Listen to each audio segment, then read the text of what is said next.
Hello, everyone. Nathaniel Gavronsky here, and I am from the Iowa State Capitol in Des Moines. And I want to talk to you a little bit about October 7th. Yes, today is October 7th, and we're rolling through another sad commemorative of the event and without absolute resolution. Israel promised that they would do everything and continue fighting until all the hostages were released, dead or alive. And after a few years, they are still fighting, trying to get those hostages released. It'd be very simple and very easy to end this conflict. Give every hostage back. That's the only mandate Israel has on to continue this fight, is to get the hostages back. But Hamas doesn't want to end the fight. Hamas wants to try to continue to kill innocent people. And they don't even really care if it's their own people that are being killed in the process. They just want death.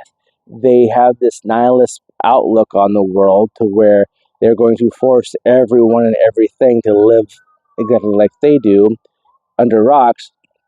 Anyone who chooses to try to live peacefully and in prosperity, they're going to try to erase.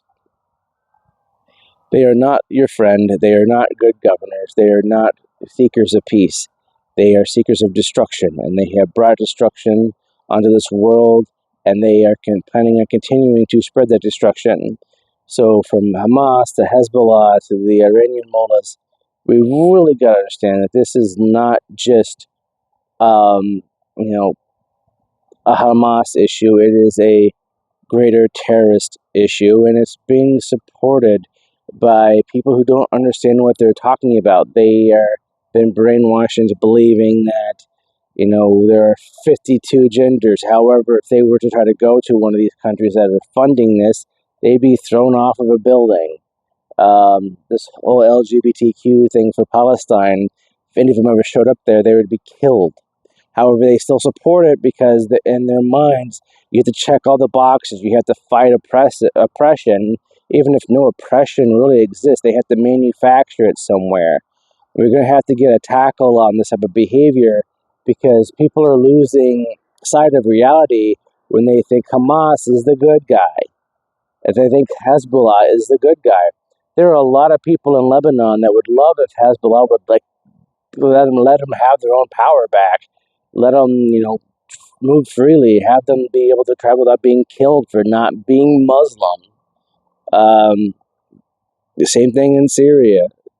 There's no outrage against all the Christians that are being killed or the other Muslims that are being killed by Muslims.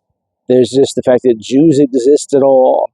And that's a problem. Jews aren't going to go anywhere, and it's very clear we're not going to give up on this fight. And it's very clear that we are willing to go to the ends of the earth to get our people back.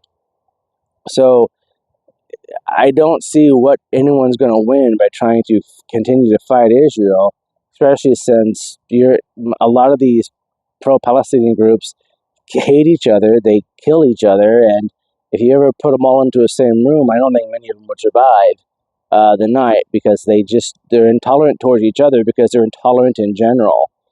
And I just want people to kind of think about this, is that do you really want to spend time around large groups of these people? Like there's a big thing going on in New York City right now about Free Palestine.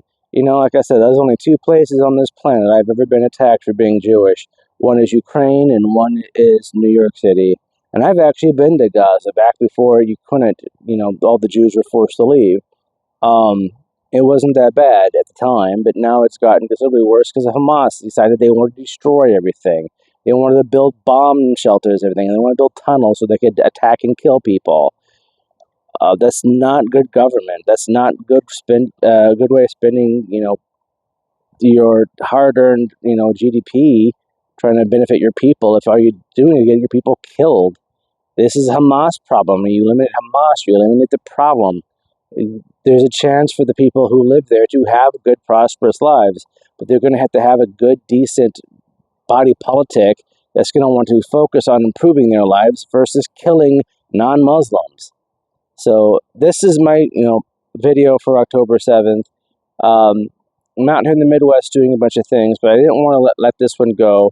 So if you have any friends that are really, really pro Palestine. Make them read a book. There's so much knowledge out there about the truth of this situation. If you would just read older books and not the internet. I have copies of books that are from the 1800s and some of that are from the 1700s that talk about what these places are then and who mostly populates them and where those people are from.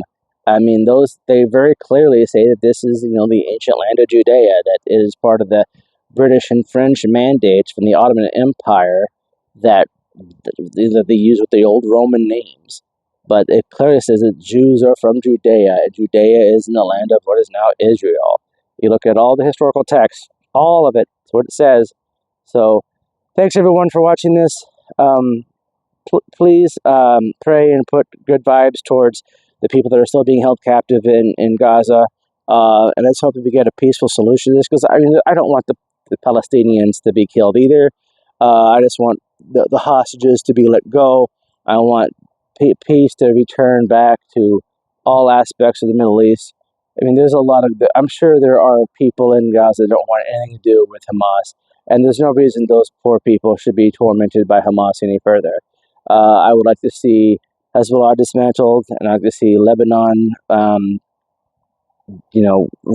liberated from Iranian proxies.